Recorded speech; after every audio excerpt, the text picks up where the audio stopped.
Hello, I am Kodili-nye. We are back again. This is another level of street blogging, and I do believe that you will love what you are hearing and what we are going to be discussing. This is in reaction to discussion that people are talking about, um, and that's what we are going to talk about. And as we talk about this, I do believe that you will join us and you will contribute your own quarter to this discussion. The burning desire to change the narrative in the homeland. This is not if, but this is what is going to happen, and this is what we are going to be talking about. And what is that are we going to talk about? But before we introduce this, please like, comment, share, subscribe. I am still Kodili-nye, the son of wonderful.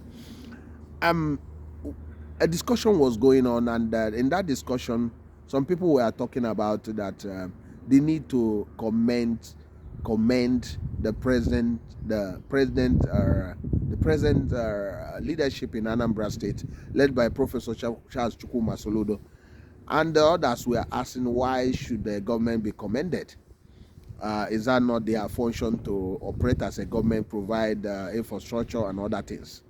And the person started introducing what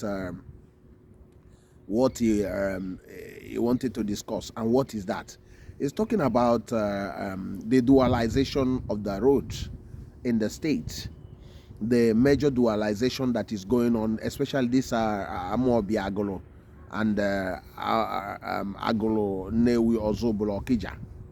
So this guy was saying that among all these governors that ruled the state, why were they blind to the realization that Anambra we see today would have been far economically economically a vibrant state than what we met at this time? That if those governors put together, or any of them has the vision of as doing the road. And this guy said, think about that P2B when he was in power, that if he would have dualized that road, even that the road went through his hometown, if he would have expanded that road, dualize it to from Agolo to Oka, or Oka or Amobia to Agolo, that if he would have dualized it, make it a 4-lane to even to Agolo, and Agolo to Newi alone, that what would have done, what that would have bring would have been a far greater possibility, economic possibility, than the roads, those single tiny roads done in Agolo village as a whole, and some of the villages in Anambra State. And that was a burning debate, and they were, the passion behind these things is not really to to put down anybody's achievement or something, but they are talking about for the greater Anambra State, the better Anambra State, that if they would have done these things, and that time it was far cheaper to build dualized roads, but it wasn't in the vision or in the mission of any of these Anambra State governors to do these things, and these guys gave the reason that Agolo to Oka, or Agolo to Amobia, or Amobia to Agolo, with dualized 4-lane roads, would have opened up a lot of industrial activity, business activities, and economic activities on that road. And the government would have collected billions of tax over the years. And they said if it would have been done 16 years ago, that the government would have been collecting not less than 100 billion on that corridor from that Amobia to Agolo. That if you add it from Agolo to Newi, the government would have been taking between 100 to 200 billion altogether. So, and he said this is a huge amount, within that 16 years that the government would have collected. And he started explaining how the government will make the money. He said there will be a lot of industrial projects. Investors will flood in there. They will build industries. They will build hotels. They will build so many things. And he said also that the taxation the government will be taking from C of O along that corridor will be huge, and markets will be constructed, and more transportation companies, logistic companies will be sited along that place because of that dualized road. And he said that the value of land would have quadrupled, and making it that the government will be now taking in billions. And he reckoned that 100 to 200 billion would have been realized within 16 years or even more money. So he's giving a conservative estimate. For me, I think it would be more than that. So he said, look at the damage that have been done just because of ignorance or inactivity by our past governors. So that's one of the reasons why he said the governor Anambra State, the present governor of Anambra State, must be commended for even daring to do what none of the governors think about. That you cannot expand the economy without properly doing a road expansion or transport expansion in the state. So that's what he's saying. And that it was really, really, really easy, and it's quite cheaper to do this thing then than now. Now, why is it now that the economy is in a mess that the governor Gov.Soludo is now doing all those things? That has it been done 16 years ago? That this state called Anambra State would have been rivaling Lagos State. And basically, I believe that myself. Because think about that. Why was Nnewi stagnated? What caused Nnewi to stagnate is basically because of government inactivity. The government think that, just leave them on their own and do their own thing.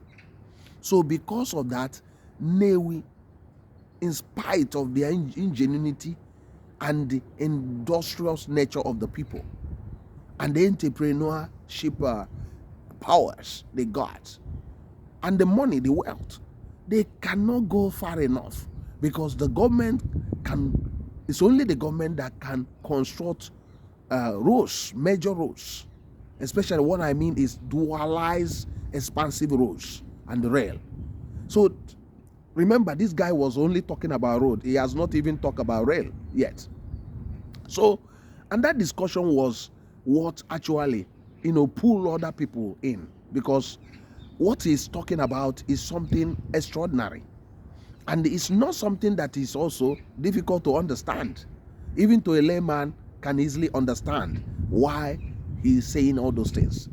So now, Anambra State have lost billions because of incompetency or visionlessness of our past leaders.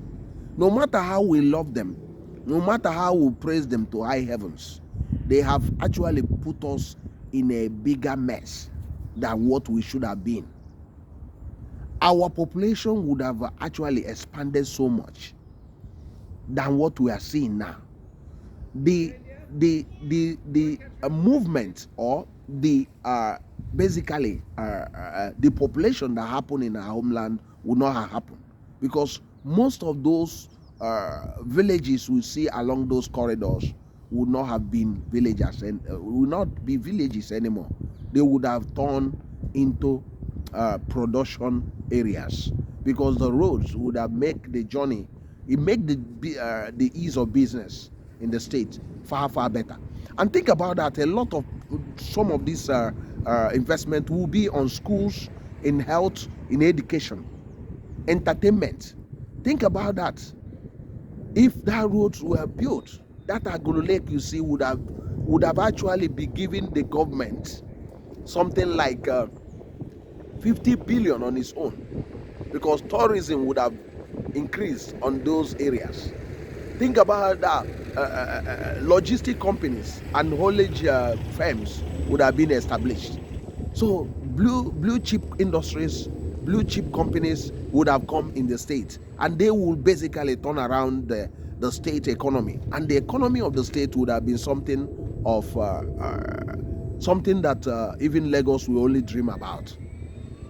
And if you look at Anambra State, it's not really big. It's not really big, I mean, in the land space.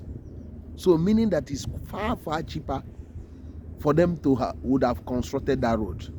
And to put salt in injury, somebody was saying, why saving the money if you say 75 billion? He said that 75 billion, he said 75 billion that was saved by Obi was really good, but if you look at how economy works, it wasn't good enough. And he said that 75 billion, he said he would have given Anambra State 16 years ago. He started talking about the type of dualized road. He said that 75 billion will dualize, will give us 4 lane from Amobia to Agoro, and to Ekulobia, to Oga area. That 10 billion will do that job 16 years ago. He said also another 10 billion will dualize from Amobia to Amobia Old Road to Nkpo. He said another 10 billion will dualize Agolo to Newi, to Ozobo, to Okija. Another 10 billion will dualize Newi to Oba New Road. He said another 10 billion will also dualize 33 to Enugu border. He said also another 10 billion will completely dualize Oka Road in Onitsha, Uguta Road. Oka and Uguta Road together. He will dualize both of them, 4 lane. He said many roads that this, he counted between 10 roads that will be dualized with 75 billion. He now said, do your maths and know who was losing. If those roads were dualized to 4 lanes, some of them 6 lanes, who is losing? Are we losing, or is the state gaining? That's a question for another day. What do you think about this? Let us think. Let us reason together. Go to the comment section and drop your own sweet comments. Remember, this channel is pro-homeland channel. It's a thought-provoking channel. It's educative. It's innovative. It's also in entertaining. Like whatever you hear from here and share to your friends. Share so that this will change the narrative in our homelands. Thank you very much for joining us. I am so Kodili-nye, the son of wonderful. See you in the next one, and God bless you. Bye.